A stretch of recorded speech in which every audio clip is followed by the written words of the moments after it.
que es la contraparte del decreto de elección. Yo no hice una aclaración y es importante hacerla hasta el momento. Nosotros hablamos de la elección y de la predestinación, pero no es exactamente lo mismo. ¿Cuál creen que es la diferencia entre la elección y la predestinación? Pues son dos palabras que vienen de la Biblia, no es para ir al diccionario. ¿Cómo? Ajá. Una tiene un tiempo, pero predestinación es antes. No, yo puedo elegir antes o puedo elegir después. Ok. ¿Y cuándo nos eligió el Señor? ¿Y nos destinó? ¿O predestinó?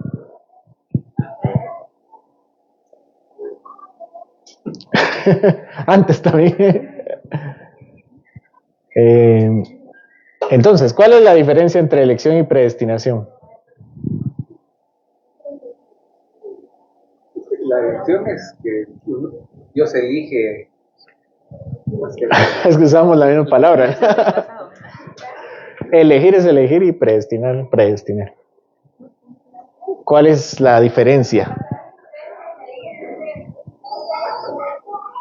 Otra vez, hacemos lecturas a veces muy superficiales y cuando la palabra dice, sí son cosas diferentes. ¿Cuál es la diferencia? La Biblia dice que somos elegidos o que fuimos elegidos, pero que también dice que somos o fuimos predestinados. ¿Cuál es la diferencia? Lo primero que tenemos que decir es que son parte del mismo decreto. Dios nos eligió al mismo tiempo que nos predestinó e hizo todas las cosas que determinó hacer en la eternidad pasada. Para nosotros es difícil entenderlo porque nosotros entendemos las cosas por tiempo, ¿verdad? Hoy, mañana, pasado mañana, ayer, hace 5 minutos, pero el Señor vivía en la eternidad pasada. ¿Cuánto era eso? ¿Cuánto era la eternidad pasada? No se mide porque no es una medida, no tiene medida de tiempo. La eternidad es un concepto que nos ayuda a entender o que nos ayuda a describir lo que no podemos entender. Entonces, esto fue hecho al mismo tiempo, que es en la eternidad pasada, antes de todas las cosas. Pero tienen señalan dos cosas diferentes. ¿Qué señala la elección y qué señala la predestinación?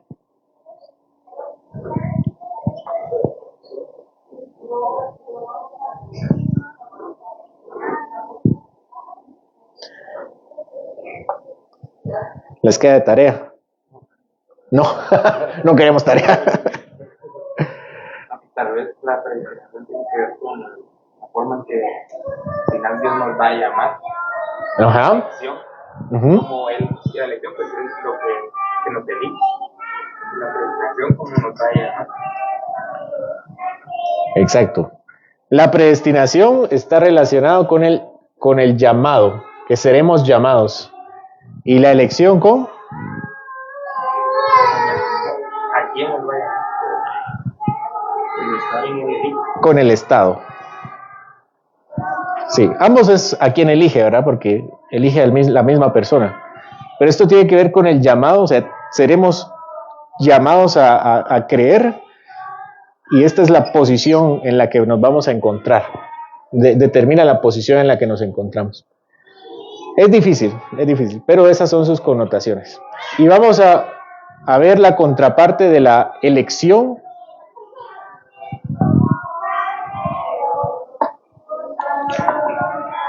Vamos a ver, lo voy a tratar de hacer el contraste para que se entienda.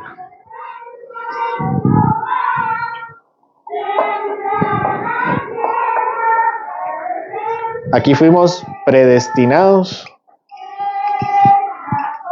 que tiene que ver con el llamado para ser, o fuimos, mejor dicho, elegidos. Y la contraparte de la elección es la reprobación. ¿A qué le suena la palabra reprobación? ¿Qué es el tema de hoy? ¿Qué es la reprobación? ¿Qué cosa? ¿Qué cosa, pero? Delgado. No escucho. Denegado. Ah, sí, delgado. Sí, denegado. ¿Qué más reprobación?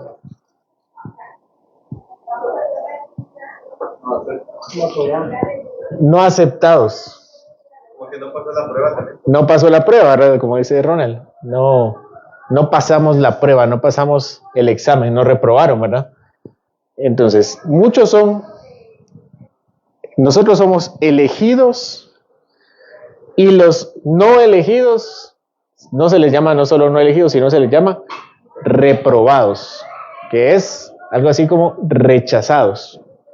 Y nosotros llamados porque somos predestinados. Y el contrario de la predestinación, vamos a poner aquí predestinación. Y aquí elección. ¿Qué es lo contrario? Que no es opuesto, pero es otra forma de la predestinación. ¿Cómo? Sí, es otra forma de predestinación. Ahorita vamos a hablar de... ¿Cuál? La condenación. La condenación viene después. O sea, cuando nosotros vivimos y no creemos, entonces el Señor nos condena, como dice Juan 3:16 y 17. Voy a hacerlo más fácil. Voy a ponerlo. Preordenación.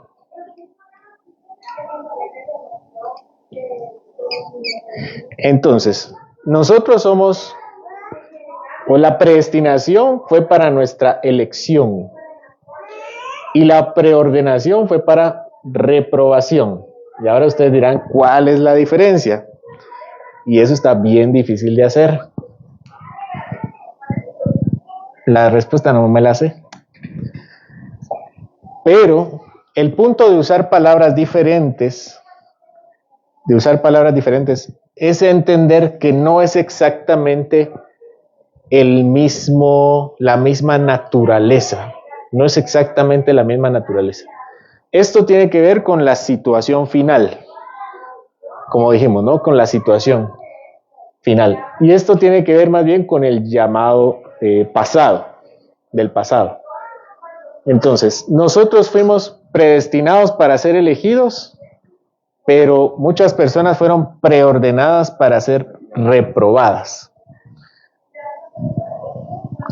Bueno, entonces, vamos a definir la reprobación. Así como la elección fue un decreto, la reprobación también es un decreto de Dios. Es un decreto eterno de Dios, por el cual con la elección dijimos por el cual decide salvar. Ahora decimos acá, por el cual decide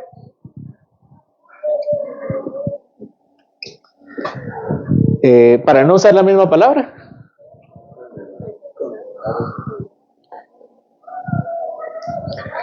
Vamos a leer más fino.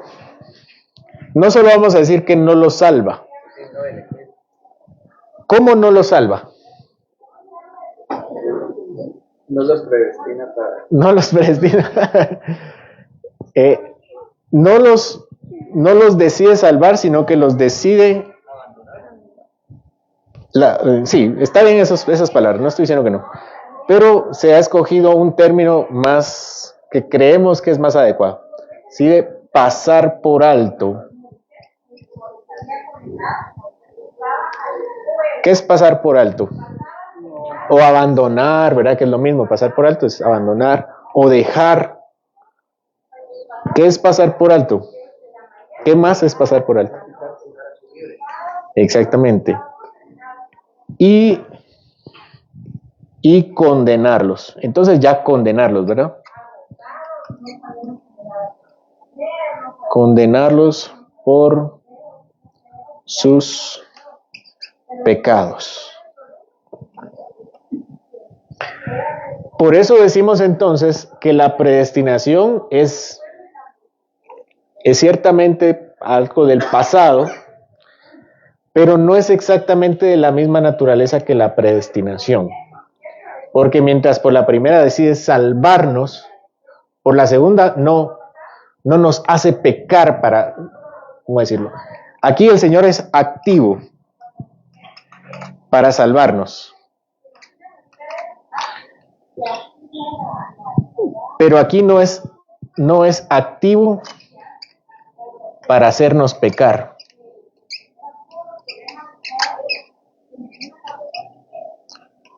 Pecar. Aquí no es activo para hacernos pecar. Simplemente dice que sigan pecando. No sé si me voy a entender cuál es la diferencia, ¿no? Imaginemos a alguien que va en un río, ¿no? Se está ahogando en un río.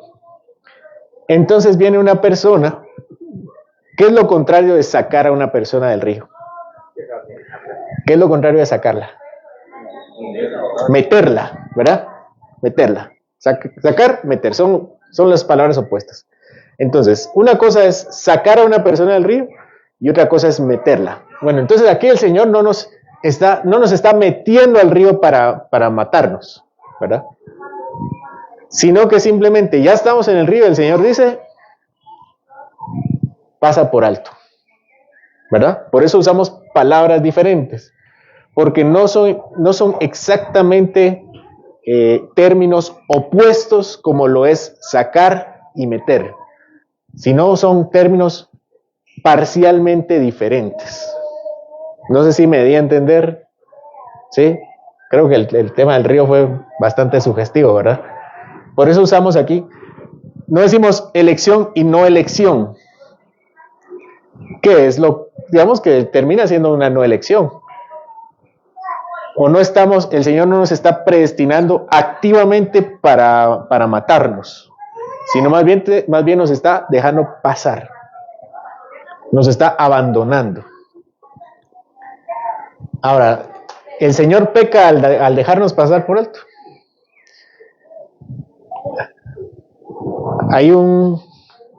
¿Han escuchado el dilema del tranvía? No, dilema del tranvía. Para los que han llevado una clase de ética, así que en ética se presenta eso, filosofía también. El dilema del tranvía dice que hay un filósofo malvado que puso a 3 personas en una vía, a 5 personas en una vía y a una persona en otra vía. Y el tren está pasando para matar a las 5 personas. ¿Sí? Está matando para las 5 personas. Pero que hay un cambio de vía. Y ese cambio de vía haría que el tren matara solo a una persona. ¿Lo han escuchado? Mate solo a una persona. Y nosotros estamos en ese cambio. Entonces la situación es, nosotros no podemos correr a salvar a nadie, no podemos detener el tren. Lo único que podemos hacer es decidir que el tren siga su curso o nosotros cambiar para que mate a una persona. Entonces, el tren naturalmente va a matar a 5 por este filósofo malvado que los amarró, o nosotros podemos decidir activar la palanca para desviarlo y matar a uno. Entonces la pregunta es, ¿qué eligen ustedes? En este ejemplo, cuando están 5, es que nosotros no jugar. Ejemplo del 1 es permitido jugar. Es que hay varias formas. Está que hay varias. Esto no es clase de ética, pero también está que fuera su familiar, que fuera su conocido, que fuera sus hijos. Hay varias modalidades. Pero ese es el ejemplo el más simple, digamos, el más básico. Entonces, ¿qué deciden ustedes? ¿Dejan que el tren siga su curso y mate a 5? ¿O activan la palanca para que se desvíe y mate a 1? ¿Qué elegirían ustedes? ¿Qué dicen? Hermanos, a ver si ganan ética. Bueno, para los que van en la universidad lleguen a ética y si reciben ese dilema. Hermanos, ¿qué hacen?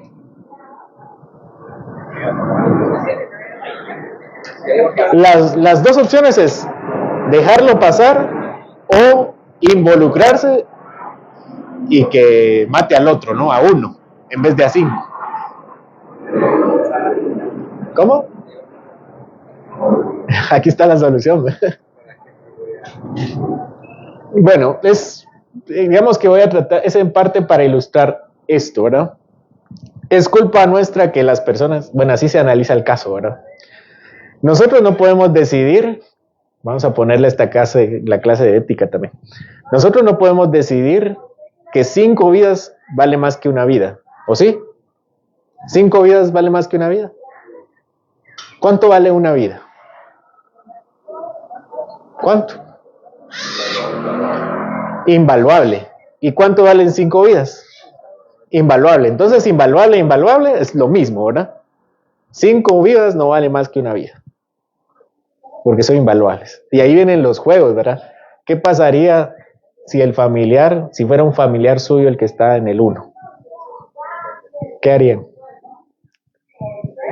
Imagínense que está uno de sus padres o un familiar que ustedes quieran, es el 1 que está ahí. Y ustedes están, entonces mejor dejo, ¿no? Ahí sí mejor dejo.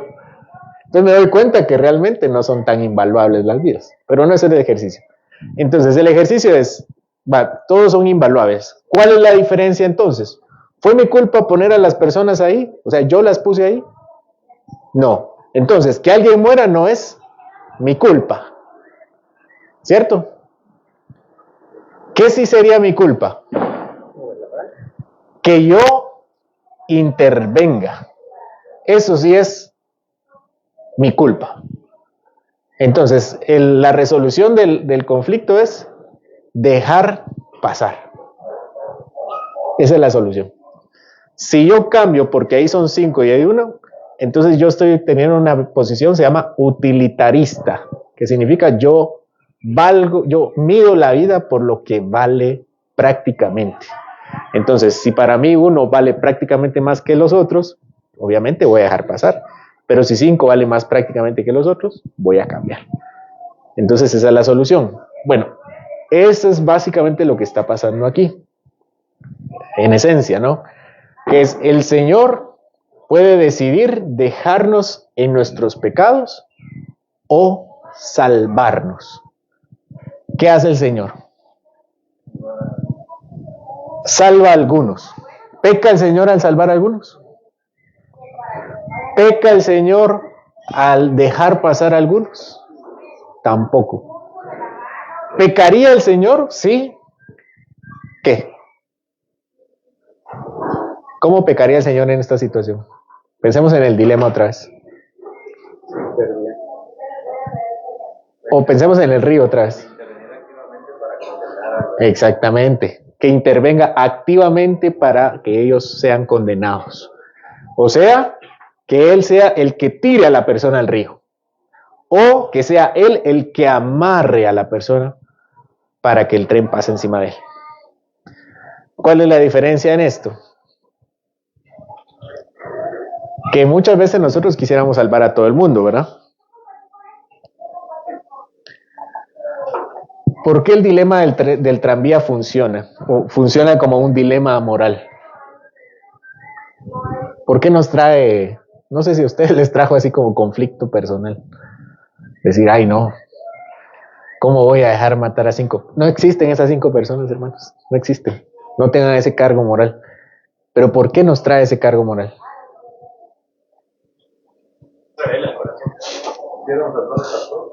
Sí, porque quisiéramos salvarlos a todos, pero no podemos. No podemos. ¿Cuál es la diferencia del Señor? ¿Puede el Señor salvarlos a todos? ¿Qué dicen ustedes? ¿Puede el Señor salvar a todo el mundo? Hermanos, ¿puede o no puede? Sí puede, ¿verdad? Entonces, ¿por qué no lo hace? Él eligió a los. En palabras más cortas, porque no quiere. ¿Puede? pero no quiere. ¿Por qué no quiere? Bueno, aquí hay una cuestión. Yo estaba abordando esto desde el punto de vista filosófico y no bíblico, ¿verdad? Pero ahorita vamos a ver lo que dice la Biblia. ¿Por qué no quiere? Bueno, les decía, hay dos opciones. El Señor me puede decir, si quiere, no me dice por qué no quiere. Simplemente lo deja como un misterio. Señor, ¿por qué no quieres? Y el Señor diría, como a Job, ¿verdad? Job, Señor, ¿por qué me pasó esto? ¿Qué le dijo el Señor? Sí, ¿quién eres tú? En pocas palabras, como dijiste tú, ¿quién eres tú? Ahora, el Señor nunca le explicó a Job. ¿Qué dicen ustedes? ¿Qué había pasado? ¿Sí le explicó? ¿O pudo haberle explicado? ¿Cómo pudo haberle explicado? ¿Cómo? Le explicas que Él es Dios soberano y que la hace. Sí, eso le dice directamente. Pero ¿le explicó por qué estaba pasando todo lo que le pasó?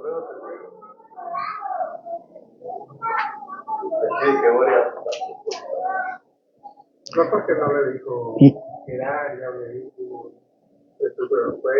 Ok, el Señor decide no darle explicaciones a Job, pero el Señor dio explicaciones de lo que estaba pasando. ¿Qué dicen ustedes? El Señor le dice a Job, yo a ti no te debo explicaciones. ¿Quién eres tú? Pero el Señor dio explicaciones de lo que pasó.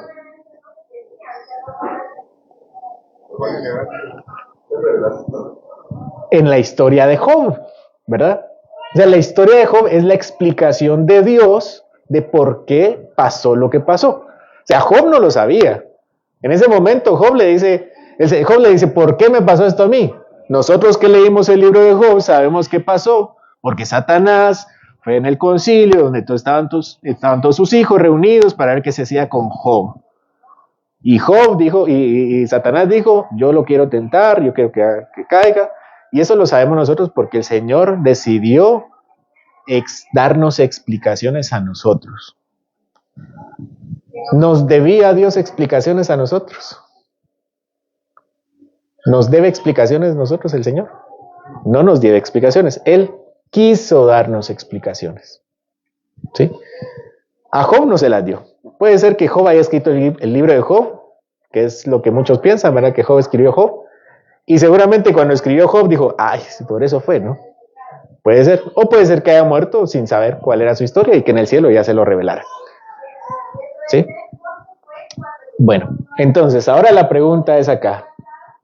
El Señor decide no salvarlos, pasarlos por alto, porque quiere. ¿Nos ha explicado Dios en su palabra por qué no quiere?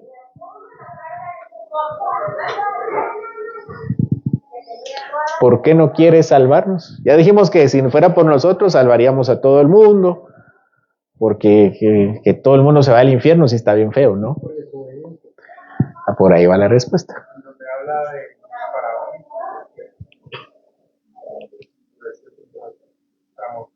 Ahí tenemos una de las respuestas. Bueno, vamos a empezar entonces con la Biblia. Todo esto es para mencionar el cuadro lógico de todo esto. Porque a veces somos muy selectivos con los textos. Y no vamos a ser selectivos, sino tratar de saber qué dice toda la Biblia. Bueno, vamos para empezar con Romanos capítulo 9, versículo 18.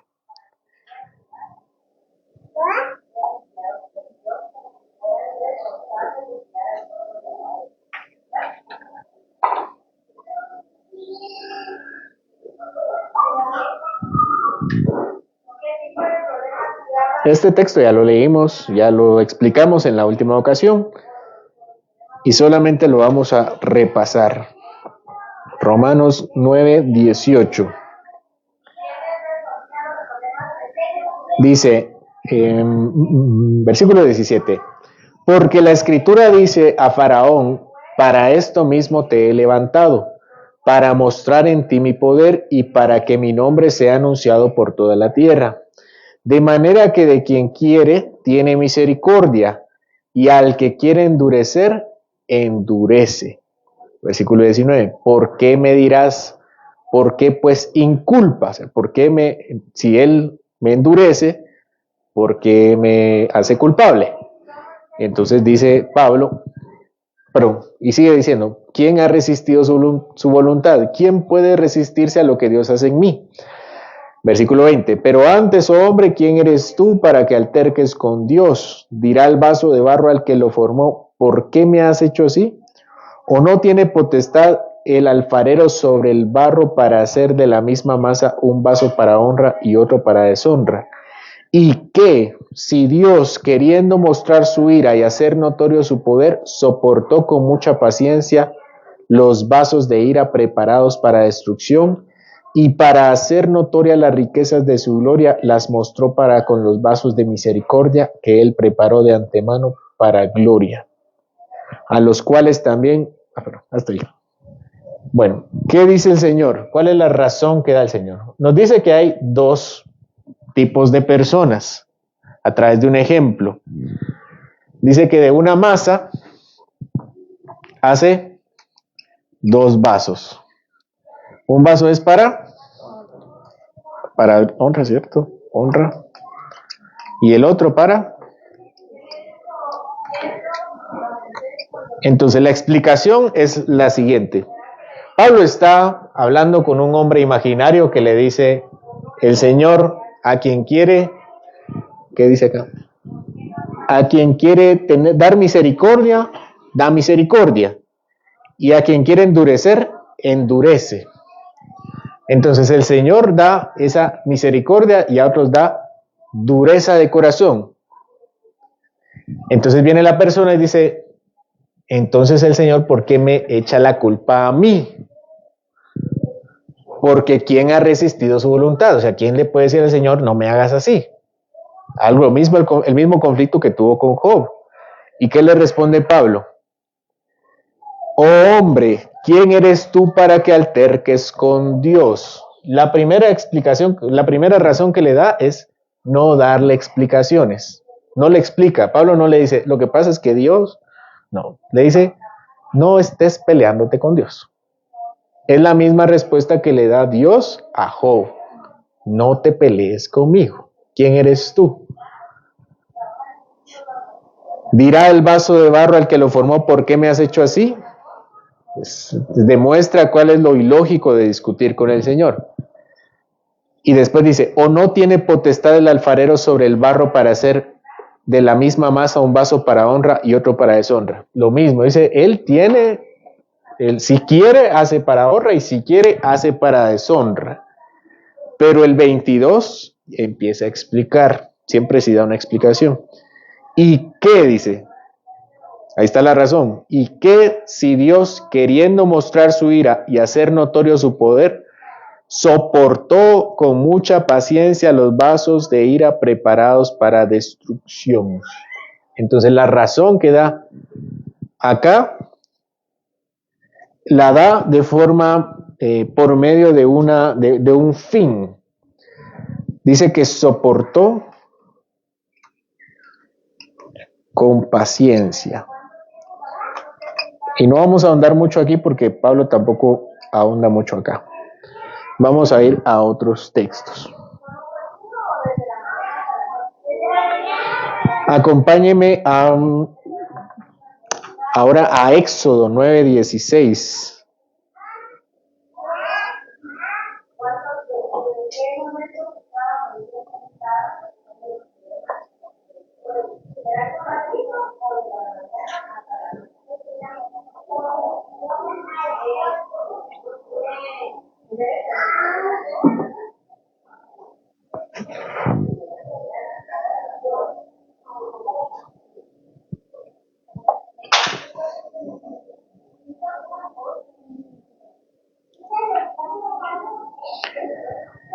Éxodo 9:16 dice, y a la verdad yo te he puesto para mostrar en ti mi poder y para que mi nombre sea anunciado en toda la tierra. Una de las razones que da es que a través de la reprobación, así como también de la elección, El Señor muestra su poder. ¿Cómo mostró el Señor su poder?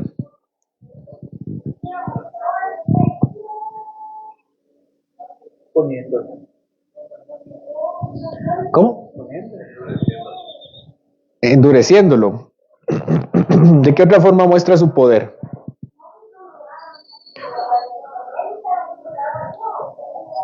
Bueno, sí está bien endureciéndolo, pero ¿qué más le enseñó a Faraón? ¿Qué cosa? Hiriéndolo. Todo, exacto, es la palabra que resume bien todo, que también es endureciéndolo. El Señor venció a Faraón. El Señor le envió plagas, le envió, cerró o eso iba a ser después, ¿verdad? El mar y todo su poder. Entonces, el Señor, gracias a su soberbia, a la soberbia de Faraón, muestra su poder. Su poder sobre él, su poder sobre su país, sobre su voluntad. El Señor muestra toda su gloria. Y eso pasa también en nosotros hoy, ¿verdad?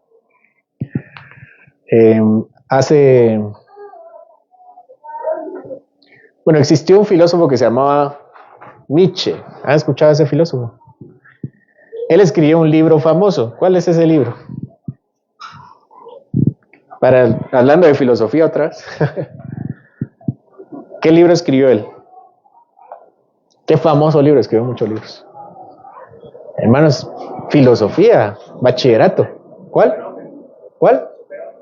El superhombre fue el concepto que desarrolló en el libro, en uno de los libros, que se llama El Anticristo. Así se llamaba, El Anticristo. Y la verdad es que El Anticristo es un muy mal libro. Dejando el tema de la blasfemia, argumentalmente es un muy mal libro. Él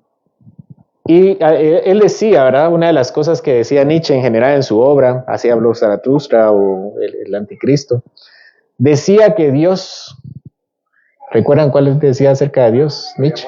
Que Dios ha muerto. Y ahí viene el superhombre. No solo que ha muerto, ¿qué pasó con Dios? ¿Cómo murió? Nosotros lo hemos matado, dice. Así dijo Nietzsche.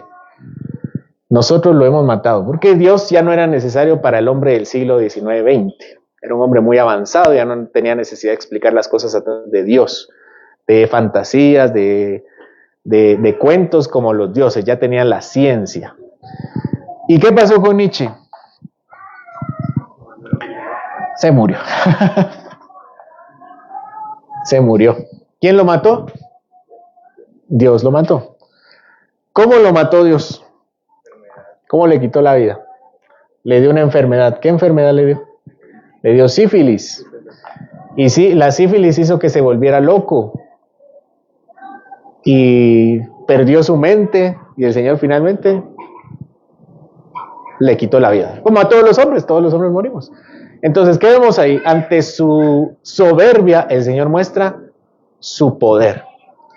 Voy con otro ejemplo. Este premio Nobel, tal vez lo conocen. Se llamaba Ernest Hemingway. ¿Sí? ¿Han leído su obra? ¿No? Él sí tiene mejores libros. De literatura, ¿verdad? ¿Qué decía Ernest Hemingway? Bueno, también era un ateo de manual. Y que no teníamos que tener a Dios, porque eso el hombre ya no necesita de esas cosas, son cuentos, son fábulas. ¿Y qué pasó con Ernest Hemingway? Ernest Hemingway, por cierto, ya se murió. ¿Qué pasó con él? ¿Cómo se murió? Ernest Hemingway decía que ya Dios no tenía que darle propósito a su vida, que el hombre es capaz de tener propósito en su vida. ¿Y cómo murió Ernest Hemingway? ¿Cómo? Nos van a cancelar el video. Se quitó la vida. Entonces, vemos aquí cómo el Señor muestra su poder con los hombres soberbios.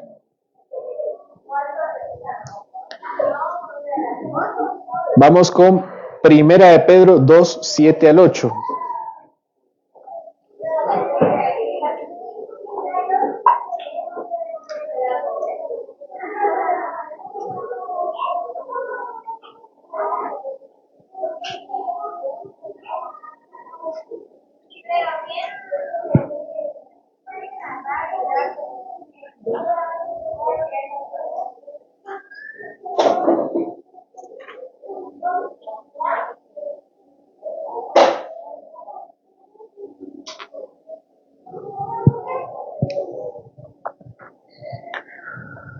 Primera de Pedro 2, 7 y 8 dice: para vosotros pues los que creéis, Él es precioso, pero para los que no creen, la piedra que los edificadores desecharon ha venido a ser la cabeza del ángulo.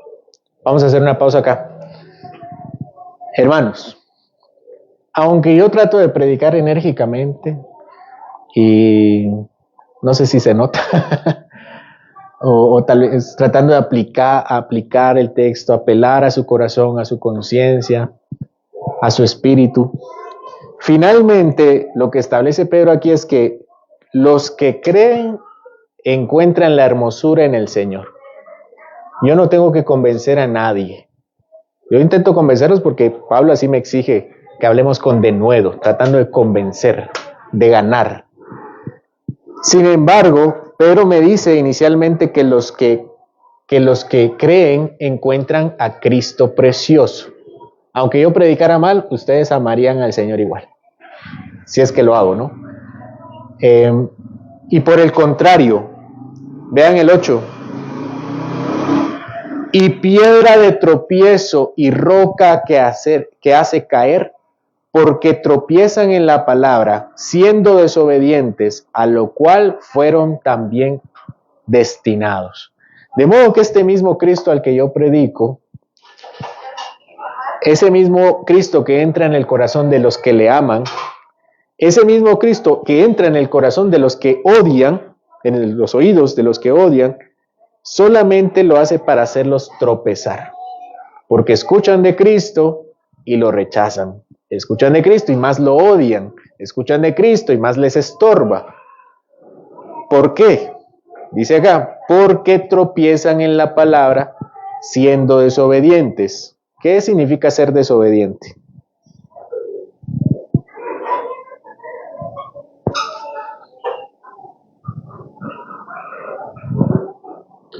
¿Qué es ser desobediente? ¿Cómo pueden definirlo? Rechazar. Solo obediente. Desobediente. Solo la palabra desobediente. Voy a ponerlo de una forma. Estoy seguro que ustedes me van a decir muchas buenas. No quererlo. Siguiendo los mismos conceptos de Pedro, los que quieren al Señor, los que encuentran precioso, y están los que no quieren obedecer. Esos son los que desobedecen. No son los que son obligados a obedecer, son los que no quieren obedecer. Versículo 8 al final. A lo cual fueron también destinados. De modo que el vaso de honra y deshonra, el vaso de deshonra no quiere ni puede.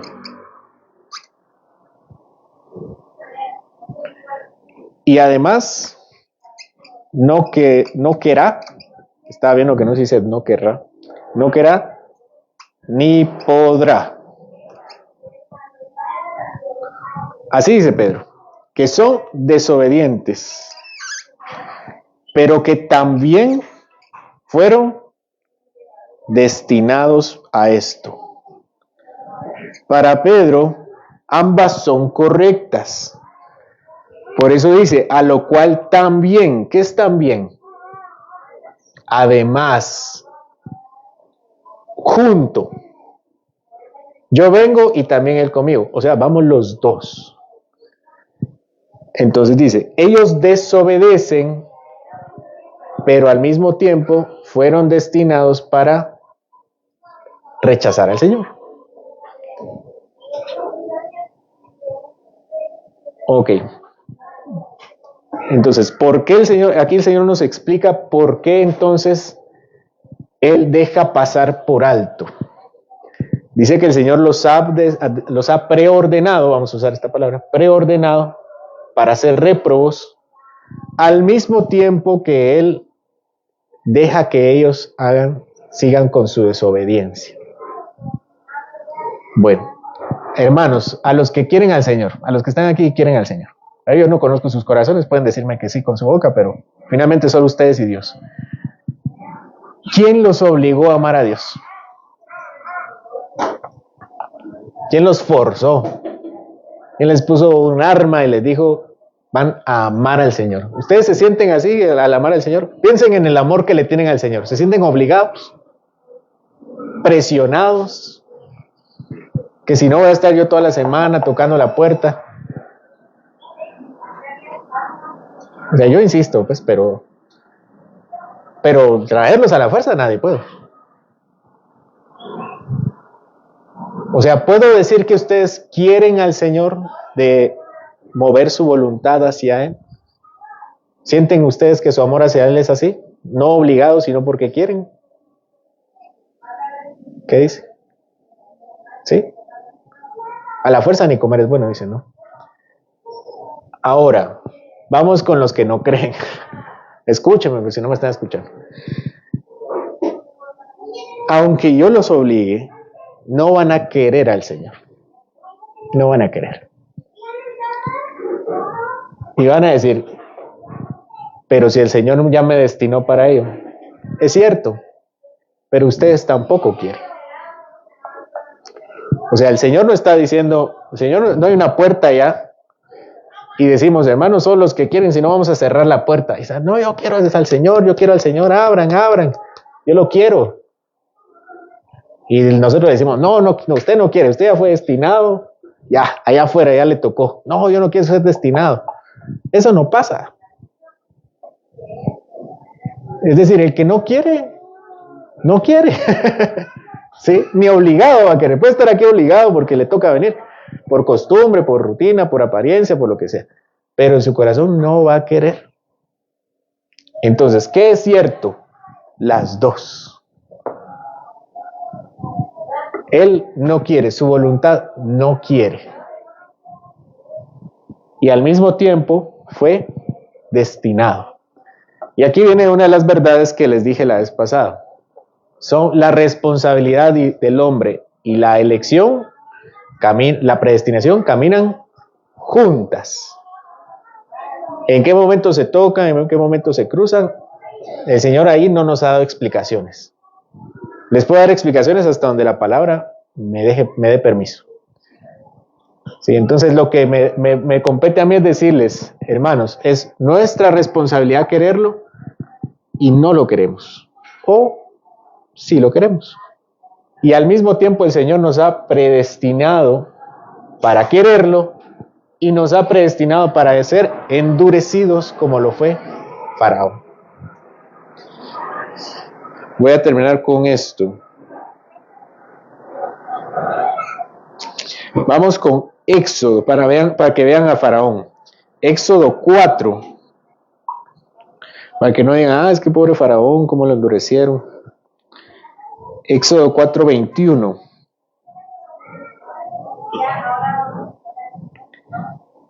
Dice, y dijo Jehová a Moisés, cuando hayas vuelto a Egipto, mira que hagas delante de Faraón todas las maravillas que he puesto en tu mano, pero yo endureceré su corazón, de modo que no dejará ir al pueblo. Eso es lo que dice Pablo en Romanos 9. Vamos al capítulo 9, versículo 12.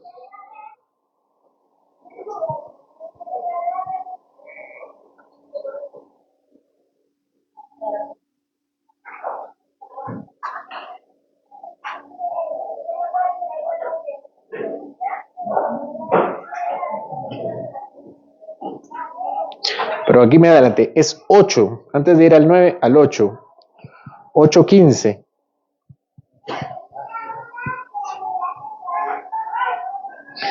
Pero viendo Faraón, 8:15, pero viendo Faraón que le habían dado reposo, endureció su corazón y no los escuchó como Jehová lo había dicho. Vamos al 32, ahí mismo en el 8:32. Pero Faraón endureció aún esta vez su corazón y no dejó ir al pueblo. ¿Quién endureció el corazón de Faraón? ¿Él o Dios? ¿Qué dice acá? Ambos, ¿verdad? ambas verdades son puestas como verdades. Ambas declaraciones son puestas como verdades. El Señor dice que Él endureció su corazón y al mismo tiempo dice que Él mismo endureció su corazón. Porque no quería y no podía. Ahora, si regresamos un poco a la clase del pecado, ¿por qué no puede? ¿Por qué no puede dejar de ser endurecido? ¿Por qué no puede obedecer? En la clase del pecado que vimos en la serie pasada.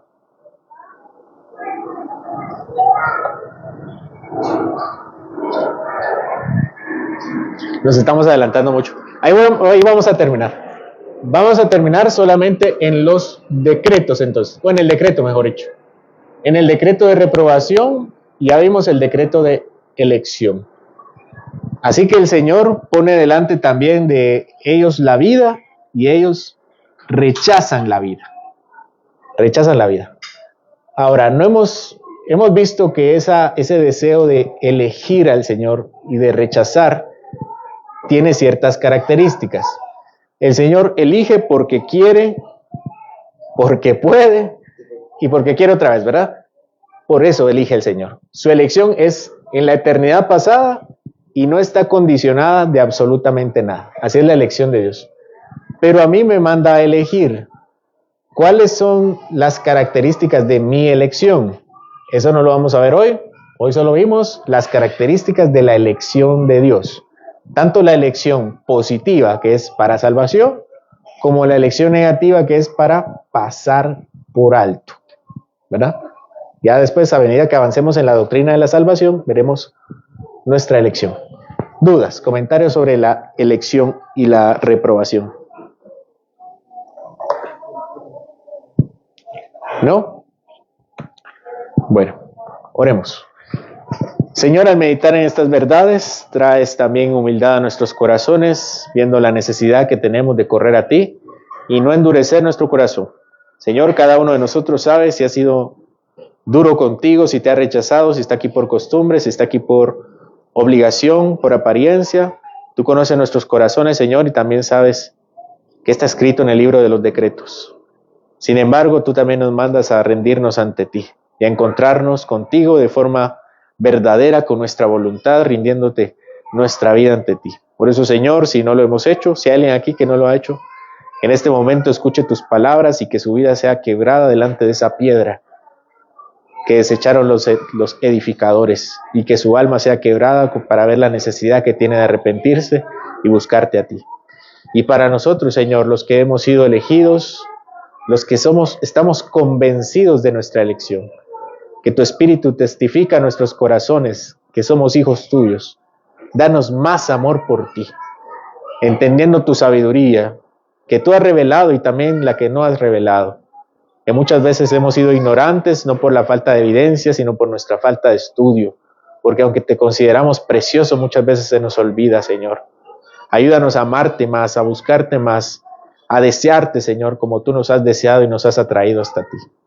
Bendice, Señor, a esta congregación, a cada uno de nuestros corazones, y que nuestro corazón, que nuestro amor por ti se encienda cada vez más. Por Cristo Jesús, por nuestro Salvador.